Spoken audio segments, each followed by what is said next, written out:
back to Kutztown Live. I'm your host, George Flaidland. Sorry about last week. I was actually in Atlanta, Georgia at the National Broadcasting Society learning all kinds of tips and tricks to make this show that much better. But we're going to have a great show today. First, we're going to have Mayor of Allentown, Mayor Ed Pawlowski on, and then after him, we will have singer-songwriter Liz DeLise. And she'll be able to talk about her touring here at Kutztown. And then after that, we're going to have the director and CEO of the Reading Public Museum. So stick around, and it's going to be a great show. But first, I'd like to introduce the Mayor of Allentown, Mayor Pawlowski. Welcome to the show. My pleasure. I appreciate you coming on the show. We actually ran into each other. I believe it was 2 weeks ago. You came on campus for a talk.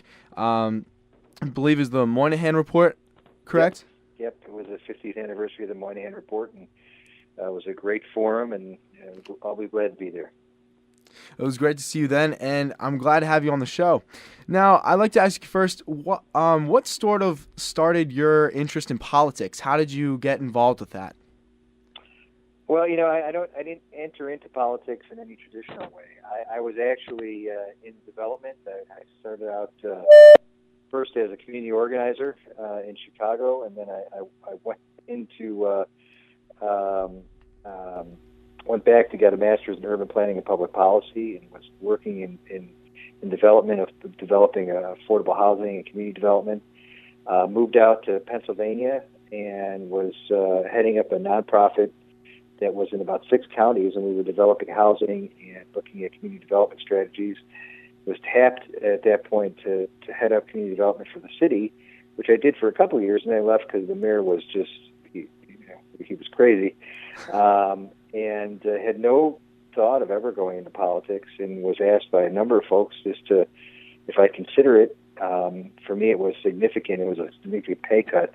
I lost almost $30,000 to actually run for mayor. The mayor's salary was so low.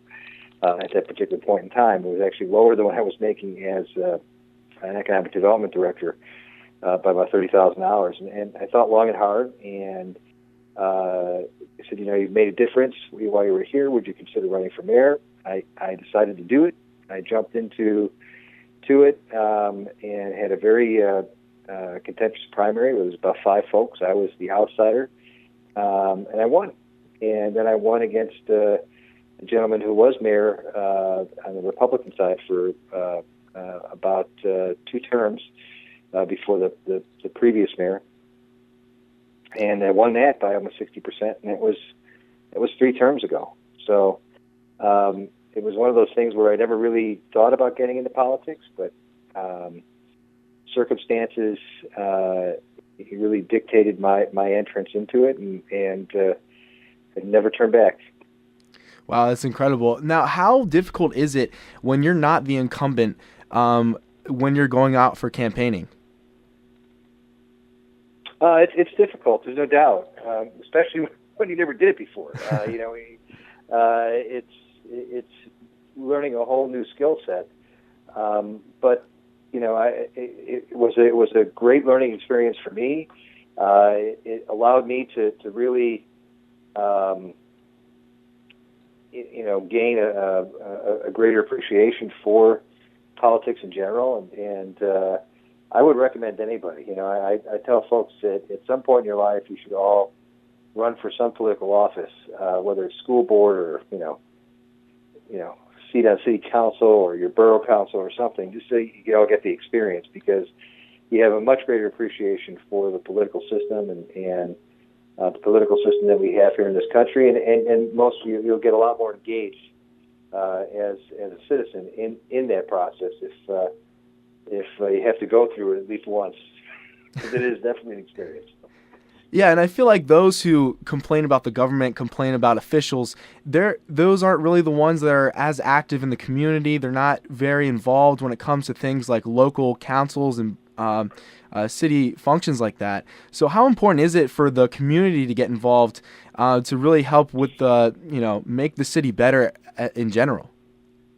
I think it's critical. The community has to be there, and many times, people are, so disengaged from the political process, and I've talked to many of my colleagues in the past, and even just recently I was having this conversation of how do you get folks now in today's society actually engaged in things that are happening locally, and it's becoming more and more difficult. The traditional ways of getting information out to folks about what's happening in their neighborhoods and communities via the paper or the local news, it doesn't really cut it anymore. I mean, most folks, most people your age just don't read the paper. They're getting their news from social media, which becomes even more and more difficult of figuring out even what media to use to get information out and get people engaged. And so, but it's getting tougher and tougher. But when you think about it, on the local level, that's where all the decisions are made.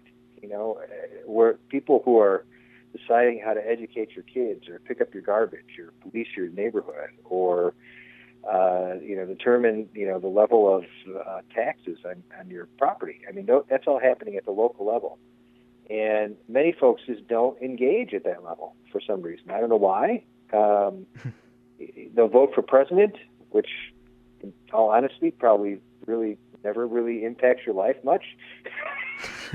But the people that will impact their life on a daily basis, they don't even usually realize or even know who those people are. And so it's it gets more and more frustrating every day, just trying to figure out how to get people interested within their community. Those that are, I applaud their efforts, because those are the folks who will actually help to really make a dramatic difference in helping to change both the context, character of the places where they live. Yeah, it's huge to have the community involved like that, but you need someone like yourself, Mayor of Allentown, to introduce these plans. Going over your website, you have your 5-point plan with safer streets, strong fiscal management, economic development, parks and recreation improvement, and community development. And what are some ways that you've been able to do that since you've been in office? Has it been sort of like an evolution of sorts? Have you really been to find out what works and what doesn't? And how has that process been like for you? Well, it's been a long process. For me, we started out 10 years ago, and the city was just absolutely dying. We were going bankrupt. We didn't have any jobs, didn't have any growth. We were really on a fast track to becoming the next Detroit, like a lot of other Rust Belt cities across the entire Northeast and Midwest. And so we needed to do something different, and we did. We attacked the issues of our finances, because obviously that's the base for everything else that functions, whether it's police or the way you deliver services or the types of services that you're delivering to the community. All are based on your finances, so that's really your foundation. So we went from a scenario 10 years ago where we were really, like I said, on the brink of bankruptcy. 10 years later, we went from multi-million-dollar deficits. We now have multi-million-dollar surpluses. We just got a bond rating upgrade, 3 grades, which is unprecedented by Standard & Poor's. We have close to $1 billion worth of new development, 4,000 new jobs coming into the city.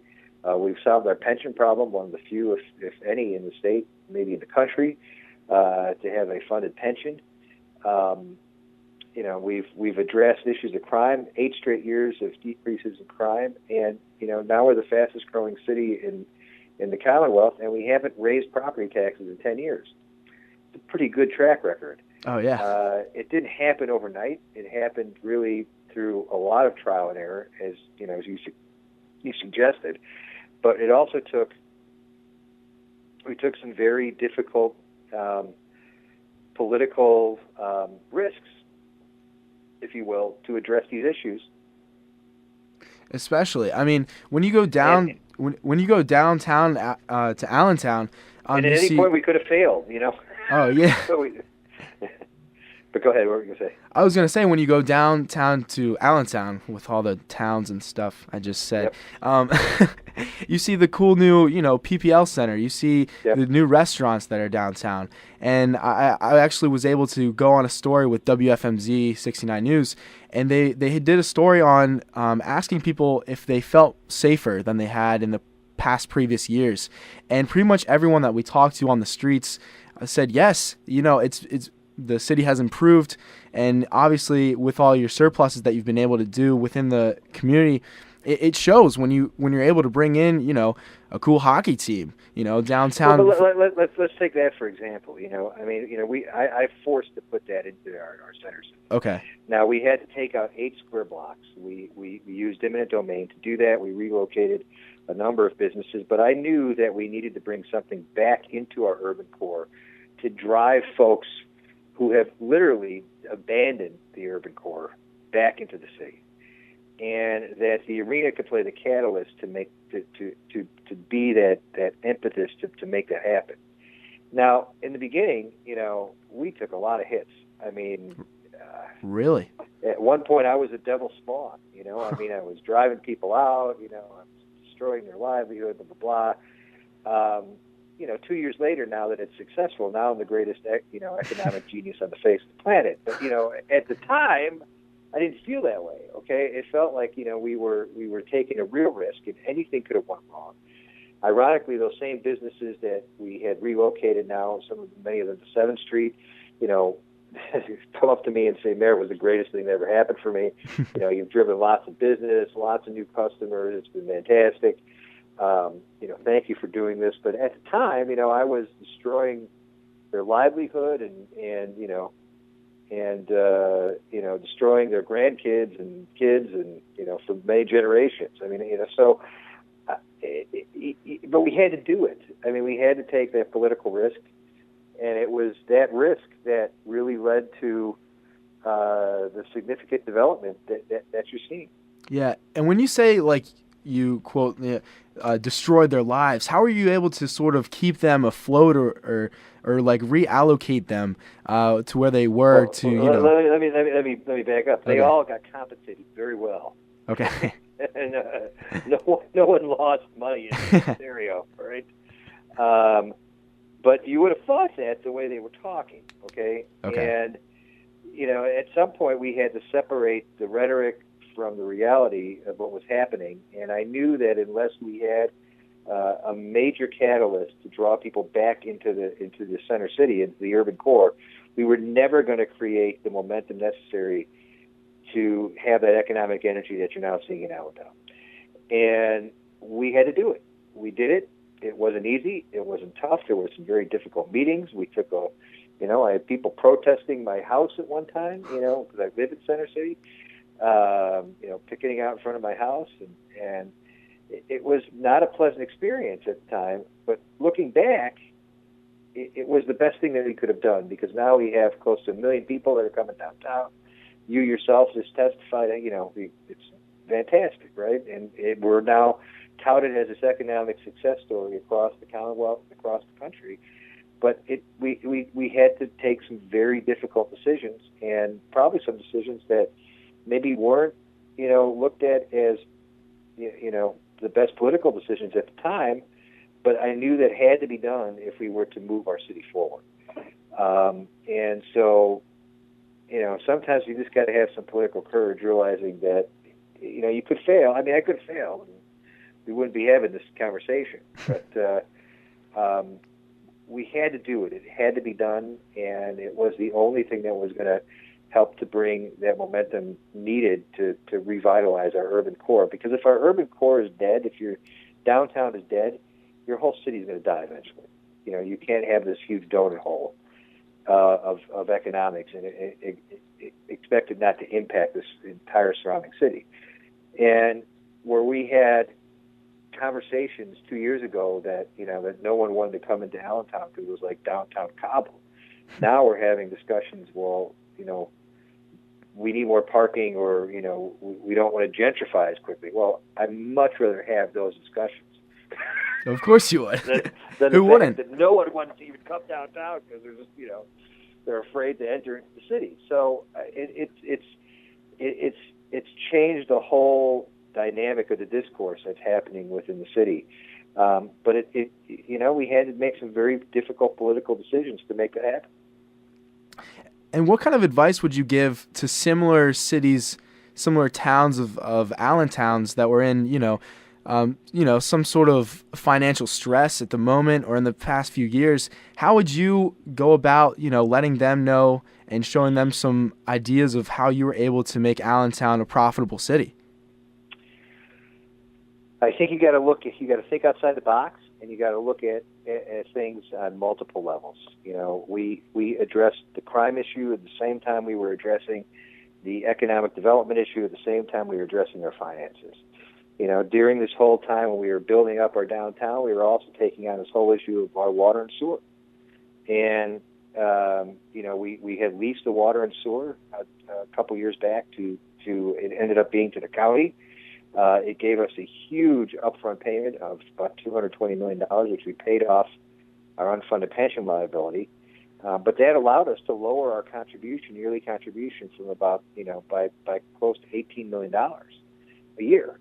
And that was significant. If we didn't do that, it didn't matter how much development we brought downtown, we weren't going to be able to survive, as a city, financially. So, but we had to do all this stuff simultaneously. And you have to try new ideas, and you have to look for new types of initiatives. And doing the same old is not going to work in today's environment or economy. You have to be creative. You have to look at what other cities are doing across the country, and you have to try to adapt those things to your environment and your context. And did you look at other cities as a model for Allentown? Of course. Yeah, I looked at cities all across the country. I mean, take what I just talked about. The lease that we did on our water and sewer. We looked at, cities across the country, what they did positive, what they did negative. We tried to learn from their mistakes. We tried to build in a scenario that was going to be positive for us, and it worked. Now we're looked at. We've won several national awards for that deal. We're being looked at as a model across the country of ways to monetize your assets, to be able to maintain control of your assets, but still use the dollars to address issues like pension or major infrastructure costs that cities may have. And we're being looked at from cities all over. But we looked at a number of cities first and a number of similar types of transactions, and figured out what we could adapt to our scenario that would work.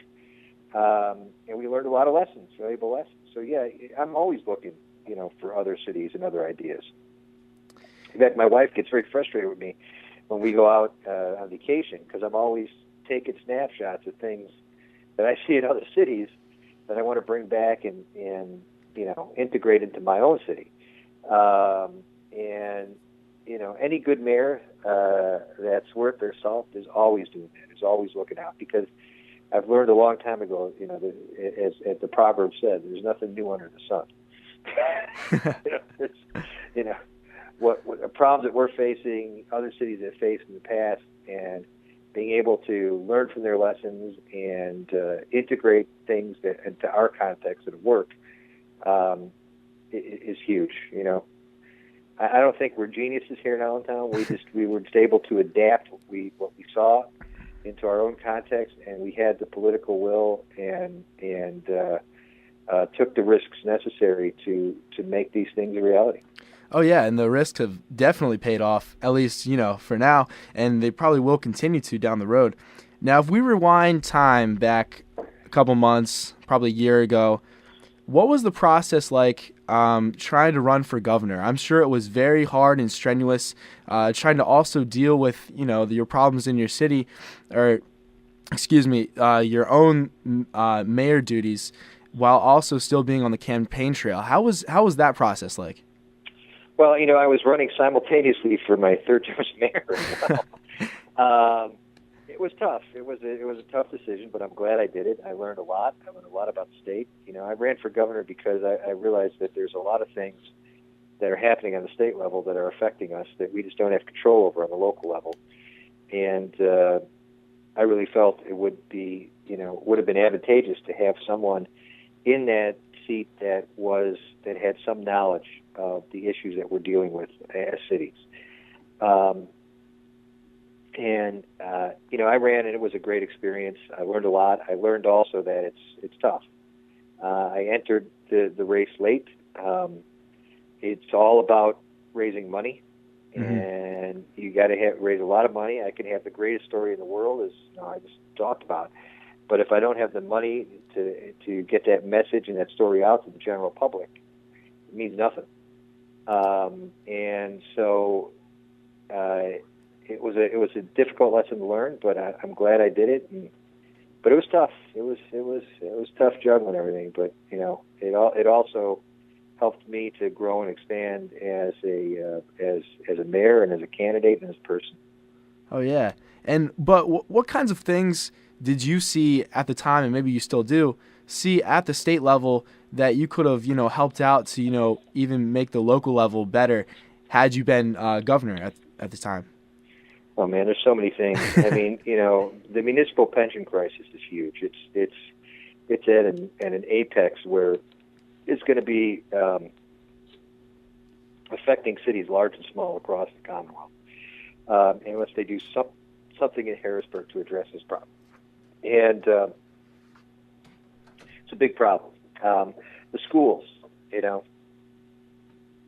I applaud Governor Wolf's plan that he's put forth to push more funding into our schools. I realized early on that no matter what I do to improve the economics and the safety and the perception of my community, if we didn't do something to address the schools and provide the resources that our urban schools need, all of it would be for naught. I would never get middle-class people to want to permanently live and move back into the city.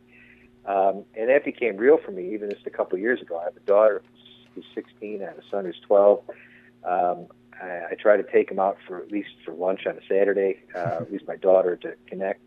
And we were at Panera Bread a couple of years ago, and right before I decided to run for governor, and we were standing in line. Panera Bread is Panera Bread's the same. You're standing there, and you got tables next to you while you're waiting for your food.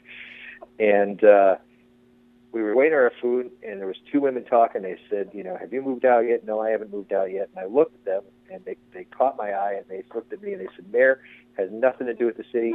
Our kids are going into middle school, and we're getting out. And I thought, wow, it just hit me like a ton of bricks.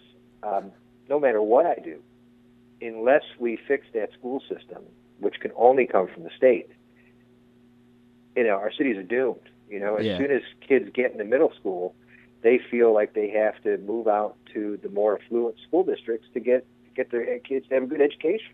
Mm-hmm. Some of it's, perception, it's not reality, but I understand that perception.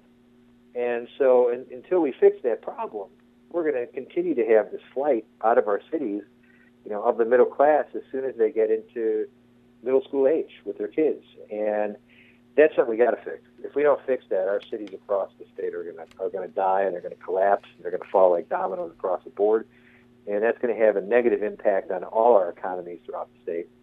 I think you have this strange makeup in the state where you have the large majority of control is now in the hands of folks from rural areas, the way they've jerry-rigged the districts. And the folks, the legislators in the urban areas are kind of neutralized. But, the vast majority of the economy that's driving the state is coming from our urban areas. Not to discount our rural areas, but it's coming from our urban areas. And that's where the jobs are, and that's where, the resources that are driving our economy. If those cities collapse, it's going to have a detrimental effect, I think, across the Commonwealth on the economics that now drive the state. Oh, yeah, definitely. It's to our benefit, collective benefit, to do something here. And so, the state plays a very vital role in our cities, and continues to play a vital role, so as does the federal government, the infrastructure, the bridges, the roads, everything's we got a brand new bridge. It took us 20 years to get that bridge federally funded, literally 20 years. Actually, more than that, 30 years.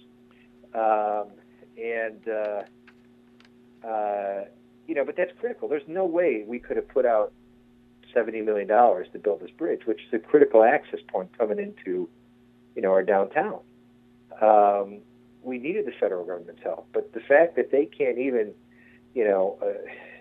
pass a highway trust fund bill that funds, our roads and our bridges throughout this country is quite pathetic, and it already has affected, how cities across the country operate. So things that are happening at the state level, things that are happening at the federal level, affect us at the local level.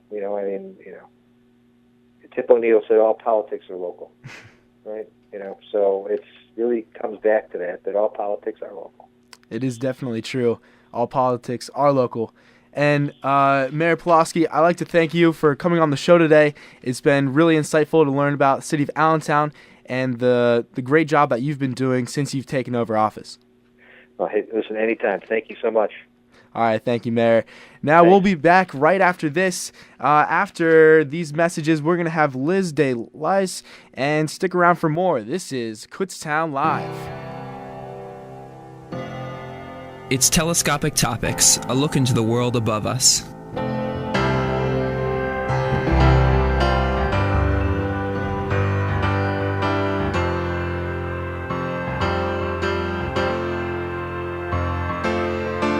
She's back in the atmosphere with drops of Jupiter in her head.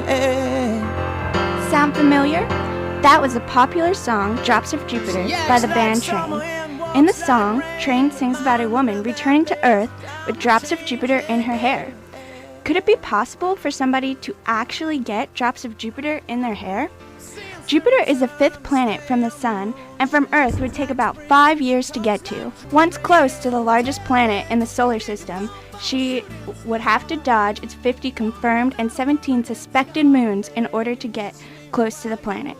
Jupiter is a gas giant, which means there is no solid surface for her to land on, although it is believed to have a solid core the size of the Earth.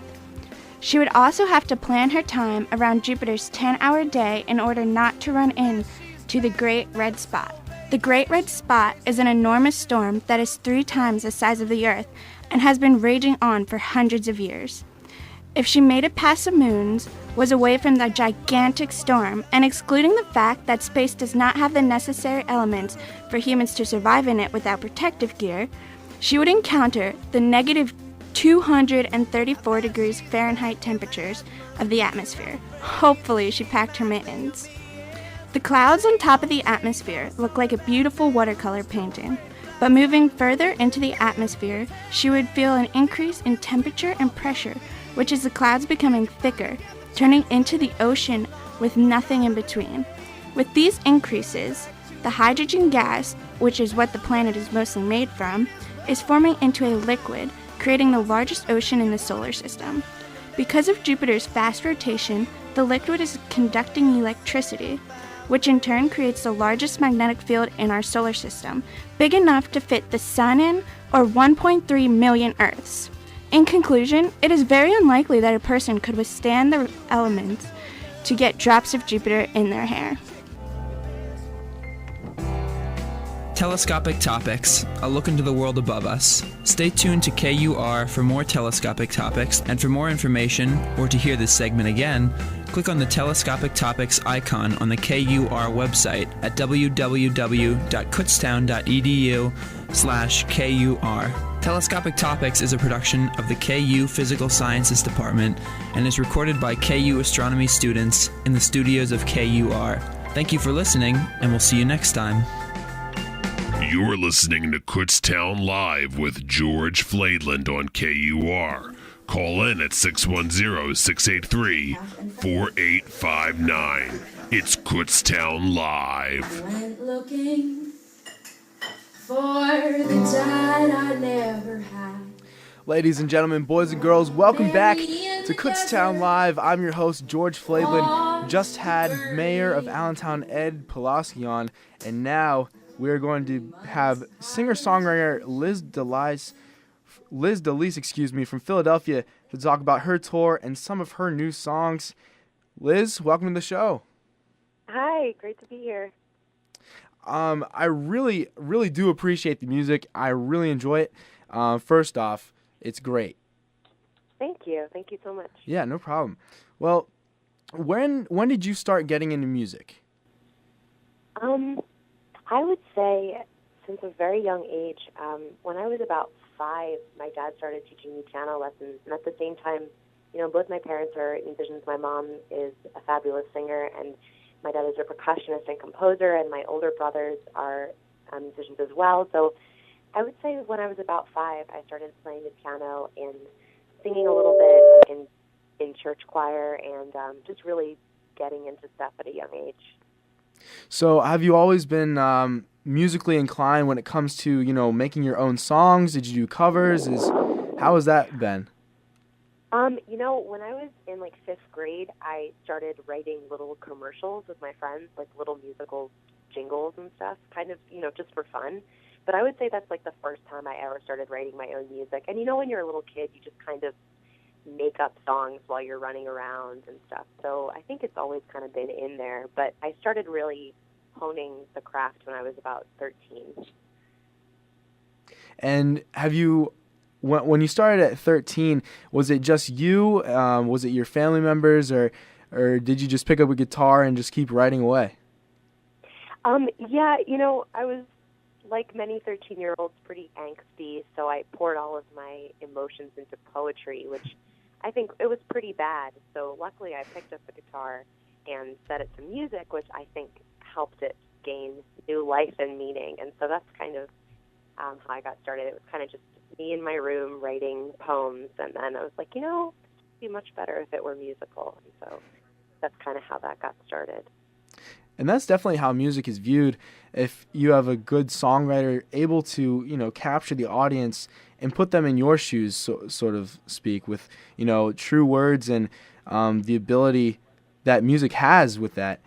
So when you go through the songwriting process, does it just come naturally to you? Is it all experience based when you go into writing? I think it's all of those things on a couple of different levels. Luckily, inspiration for me, it strikes pretty often. I try to write. I think I produce a song I really love once every couple weeks. That said, you can't always wait for inspiration to strike. If you're a songwriter, it needs to be a daily practice. So I try to write every day, and you pull from your everyday experiences, or you see somebody on the street and you're like, I wonder what their life is like, and you write about them, and you definitely a lot of imagination involved if you're not pulling from your own experiences. But even then, this album I put out about, I guess, 7 months ago. It was at the end of the summer. It's all about other people's experiences and my interpretations of them, and then kind of using my imagination and running a little wild with it to make them kind of fantastical, while at the same time they're all based on real experiences. Okay. And as an artist, do you put yourself in a specific genre of music, or are you just saying it's more, how do you characterize your music is what I'm saying? That's like the age-old tricky question. I feel like, especially today when the words folk and alternative, I feel like they don't even mean anything anymore because everybody calls themselves that if you have an acoustic guitar. So I think what I like to tell people is that I fall somewhere on the folk spectrum, but I also started working with an electric guitar and a loop pedal, and so that kind of takes me into the, I guess, indie alternative realm. So I'd say somewhere on the folk spectrum, but I also would call the album I put out last summer, it's definitely a folk Americana album, just because of the instrumentation and stuff. And how has your following been when you go and make sort of new music? Do they give you positive feedback, negative feedback? How is that like when you've introduced some new elements into your music? So far, it's been really positive. You know, it's always a little scary to step out of your comfort zone and out of your box, so to speak. But so far, I mean, just on a personal level, my friends seem really excited by the music I'm making with the loop pedal, and also by the other acoustic music I'm making. And I know I'm really excited about it. It's always fun to grow and change and explore new instrumentation for the music you're making. And when I play shows, you know, people I don't know are very enthusiastic about all of the music, and it's especially gratifying to hear somebody likes a new song of yours. And for me, some of the newer songs are on my electric guitar and loop pedal, and so that is really neat. But at the same time, I've also been getting some really great responses to my acoustic stuff from the album, and it's been really good, I think. Now, how is the touring process like? How is going from place to place and playing your music to, you know, seemingly random people sometimes? How has that been for you? Well, you know, this is actually just the beginning of that for me. I just got back from Turkey and Armenia. I was there for 10 days. I wasn't performing my own music. I was working in the live band with a dance company doing this show over there. So from that perspective of touring, playing somebody else's music, but still being on the road, it's wonderful. I mean, it's really incredible how language and culture seems to be so different, and you think it would divide you, but really when you're experiencing a piece of art and music especially, it's a universal language, and I think that was really special. And so now that I'm kind of embarking on my own personal tour, just in Kutztown and Wilkes-Barre to start out with, and then I'll be in Wilmington and Newark, Delaware, and Salisbury, Maryland in a couple weeks.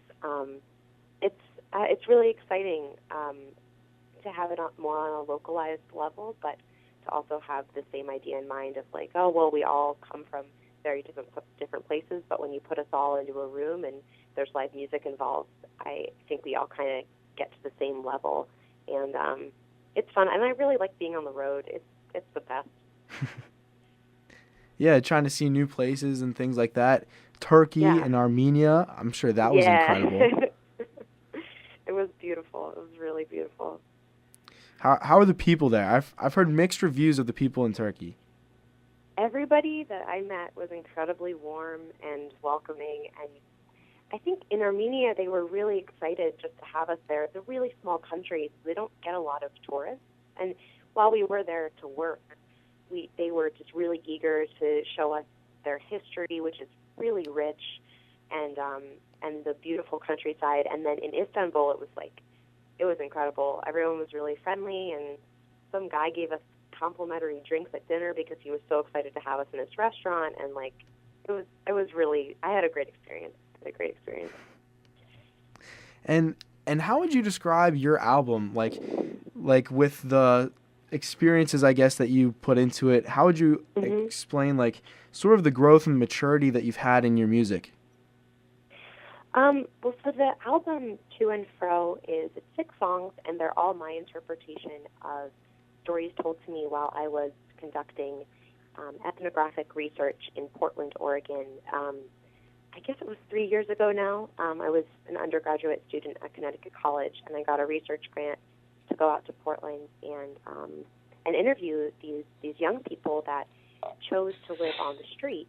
And that's what drew me to them in the first place, because we see homelessness as something that's kind of forced upon you. It's not something that you would ever choose to do. And so when I came across this subculture, I was baffled and really fascinated. And so I went back and I interviewed them. And in the process of doing so, being a songwriter, that's how I express myself. I was inspired to take their stories and put them into songs because, I mean, some of these stories were incredible. I mean, some of it's very sad, but a lot of it is just, it's very exciting, and I felt like it was a really nice example of kind of that American dream of just like being on the road and putting yourself out there in these new experiences. So it was kind of an interesting combination of elements, like interviewing them and learning about them.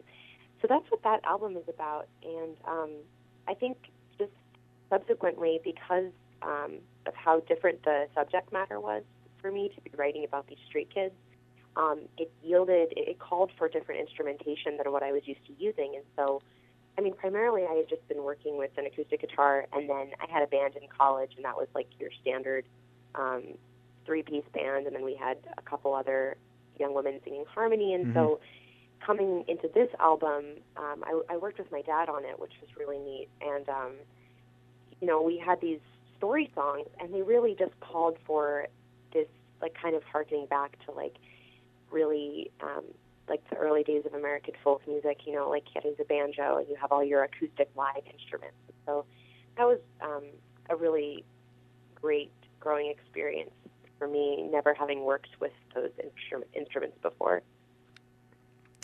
And that's an incredible story. You go through the lyrics on her website, actually, and you really get the sense and the feeling for these street kids out in Oregon. So, Liz, I'd like to thank you for joining the show today.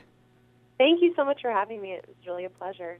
Oh, yeah, definitely. And, don't let me forget, I'm playing a show at Young Ones Record Store tomorrow from 6 to 8 with my friend Brian Walker, who goes by A Day Without Love. So it will be me and Brian at Young Ones in Kutztown. All right. So for you Kutztown University people here, 6 to 8 at Young Ones, Liz DeLise, will be playing. We'll be playing and having a great time there. So once again, thank you for coming on the show today. And after these messages, we'll be back with the CEO and director of It's on the us Reading to stop sexual Public assault. Museum. to do John something, Smith. anything to keep an assault from happening. To take reports of sexual assault seriously. Get in the way if we see something happening. It's on us to never blame the victim. To be part of the solution, not part of the problem. It's on us, the entire Kutztown University family, to stop sexual assault. I took the pledge, and you can too, at itsonus.org. Kutztown University Clinical Services is hosting an Out of the Darkness walk for suicide awareness and prevention April 26th. Registration is at 5 p.m. and the walk begins at 6 on the South Campus area known as the DMZ. The area is located between Berks, Dietrich, and the South Dining Hall. There is no fee to register and walkers may participate individually or form teams. All proceeds benefit the American Foundation for Suicide Prevention. More information at afsp.org. That's afsp.org, or call 484-646-5927. That's 484-646-5927. Everybody's talking about it. Stories. We love stories. Uplifting stories. Stories that challenge us. Stories that make us cry. Your stories, our community stories. This is The People Chronicles.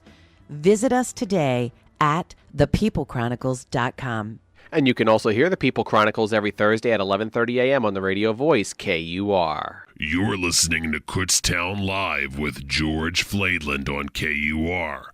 Call in at 610-683-4859. It's Kutztown Live.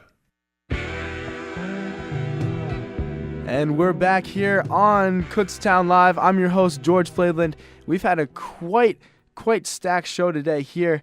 And I'd like to introduce to the show today Director and CEO of the Reading Public Museum, Mr. John Smith. John, welcome to the show. Thanks for having me. So, personally, I haven't been to the museum yet. I apologize for that. Only a freshman trying to figure things out here at Kutztown and the following areas. So what are some things that the museum currently has to offer to the public and for everyone? Yeah, well, we are the museum, and I say that meaning we're the art museum, the science center, the children's museum, the natural history museum, the planetarium, the botanical garden. We're all of those things, all wrapped into one. So we are Berks County's cultural center. We have a variety of exhibitions throughout the year. Right now, we've got Spirits of the Passage, which is about the transatlantic slave trade, looking at it through objects recovered from sunken slave ships, recovered by the Mel Fisher Maritime Museum in Key West. We've got an exhibition called Backstage Pass. It's early photographs of the covers of Rolling Stone magazine by Baron Wolman. So iconic artists like Jimi Hendrix and Mick Jagger and Pete Townsend, and it's just fantastic original photography artwork. We've got an exhibition for kids and families called it's all about Clifford the Big Red Dog. So if you if you've got any young folks in your life, that's been very, very popular. And then we've got our typical our usual exhibits and permanent galleries, which include our mummy and arms and armor galleries, and we've got an exhibition on Japanese woodblock prints, North American Indians. We've got everything there. Certainly for college students, one thing that is super popular is the Final Floyd Fridays, which is the last Friday of every month. We have a series of shows from 7 o'clock until about 11 o'clock in the planetarium, set to the music of Pink Floyd. There's also one show that's got some more contemporary music in it, and it's kind of a trippy experience. It's a fun time to come out with some friends and just kick back. And if there's nothing playing at the movie house that night, it's a totally different experience.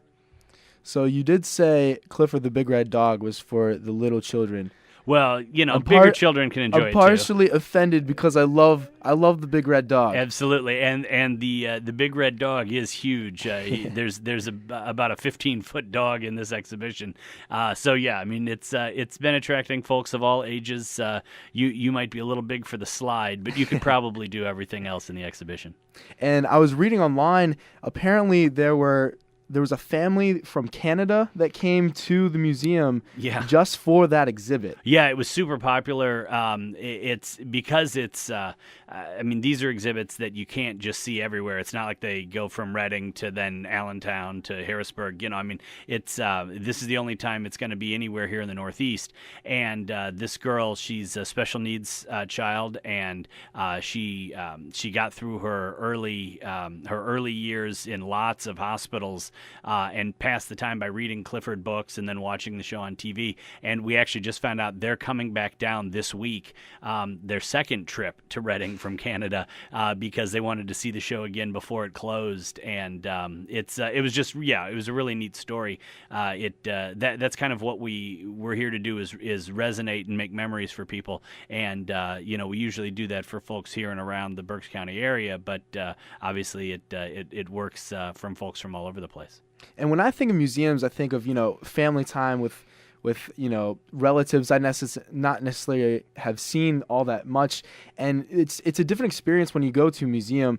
Sometimes you put it to the wayside of it's a museum, but when you really engage yourself and look through the time periods that any museum has to offer, yours included, you get transformed into a different place you wouldn't normally get transformed into. Yeah, that's really what a lot of the effort that goes into presenting things at the Reading Public Museum is all about, is making an experience that is sort of, whether it's transformative for you as a person, discovering things that you wouldn't otherwise have known about, or whether it's actually taking you to another place. Our North American Indian Gallery is a great example of that. It was redone a couple of years ago, and it really does help set the scene. I mean, you feel like you're in these areas. Clifford's another great example. You're in Emily Elizabeth's world. I mean, so you get transported to these places, and that's really that's something that we try to do. We're not the kind of museum that just has stuff hanging on the walls. You come and look at it, and everybody be quiet and that sort of thing. It's much more of an experience. And that's the great experience. I'm sure there's some hands-on activities in your museum. Absolutely, yeah. Because we are the Children's Museum Science Center type of thing as well. Every gallery that we have, even our art galleries, we try and have interactives for children. We have hands-on games throughout the galleries. Different things you can make your own. You can make your own pot in the ancient civilizations gallery on an iPad. There are things in the North American Indian exhibition that you can that you can sort of step into that world. So yeah, it's true everywhere on the grounds. We really, because we're the museum, the planetarium, and the arboretum, we really try to incorporate all of those aspects into everything that you do. So even if you're in the art galleries, you might discover something that relates to the arboretum outside, and then you can go see a show in the planetarium about it, that kind of thing. Now, how has the influence of technology and new pieces of technology affected the museum industry, I guess you'd say? How has that really enhanced visitors' experience at your museum? Yeah, I mean, there was a time when, however many years ago it was, to where it was good enough to come in and just look at something hanging on the wall. And, museums were the only place where you could ever see a piece of art by this artist or a dinosaur bone that old. Well, now we have, umpteen million devices in our pockets that you can flip one out and see a picture of it, and you can scroll through and see it in 3D, and you can print it on your 3D printer, and you can put it up on the big screen and blow it up into megapixels and the whole deal. I mean, so the experience has to evolve and change because the expectations that people have for what entertainment or edutainment, as we call it, means. And so, yeah, for our industry, we're trying to evolve with those times, not to necessarily diminish what the in-person experience is about, but to supplement it in some way and also make it a little more accessible. Kids especially are used to playing things on games, playing games on devices and that sort of thing. And so for us, we use that as kind of the gateway drug into, hey, now that you've manipulated this painting or done your own thing on this screen, now come do it next to the real thing. And we have classes where you can do that in the museum, and you can really interact. So we try to utilize it that way to really introduce people to the museum and the experience that we have. We believe very strongly at the Reading Public Museum that we need to evolve with that technology and not shun it and put it off to the side. There's some people who feel like, oh, well, leave me to stand in front of my painting in the quiet, but we want to incorporate that technology. So in a lot of our galleries, you'll see video displays going on alongside the artwork or whatever it might be, so that if you're not into reading off of a placard on the wall, maybe you're more interested in watching a video that says basically the same thing.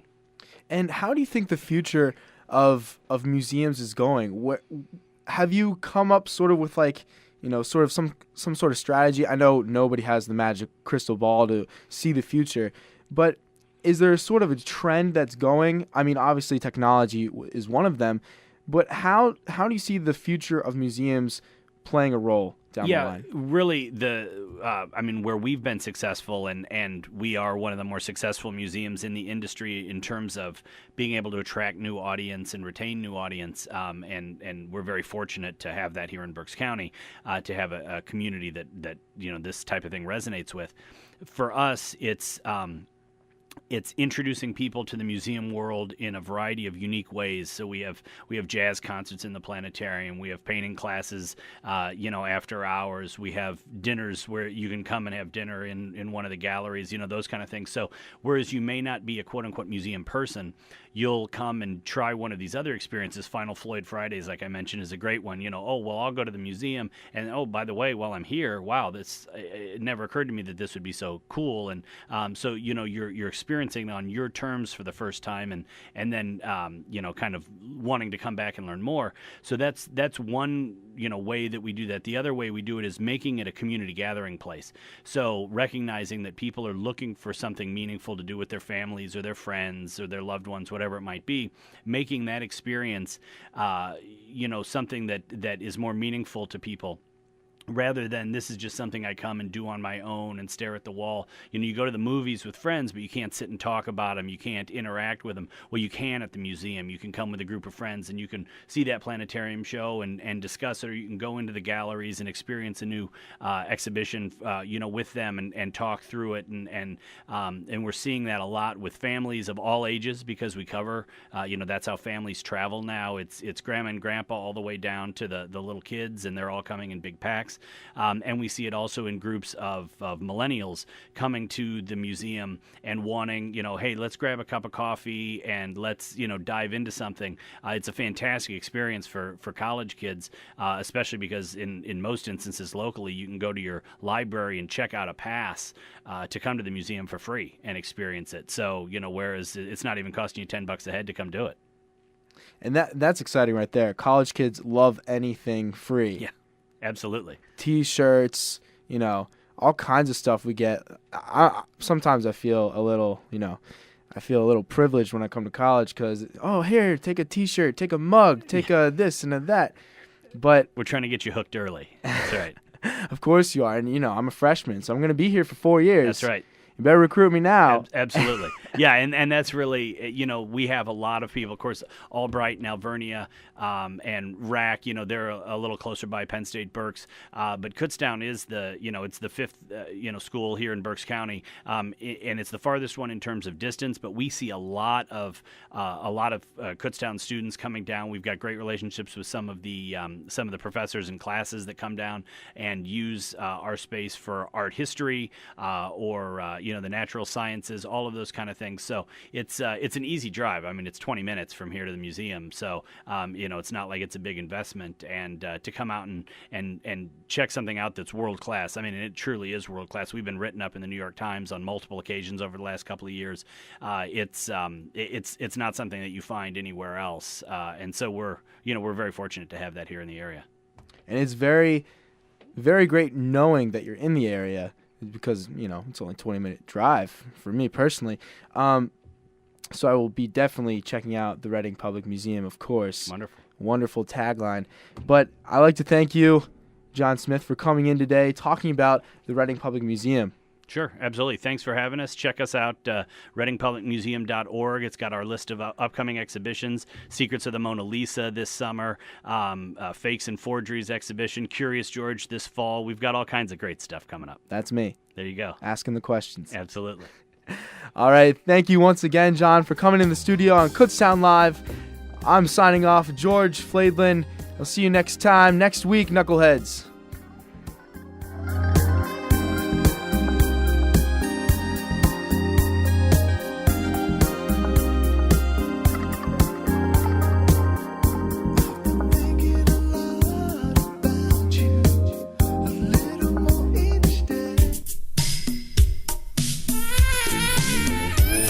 It's the top of the hour, and you're listening to the radio voice of Kutztown University, KUR Kutztown.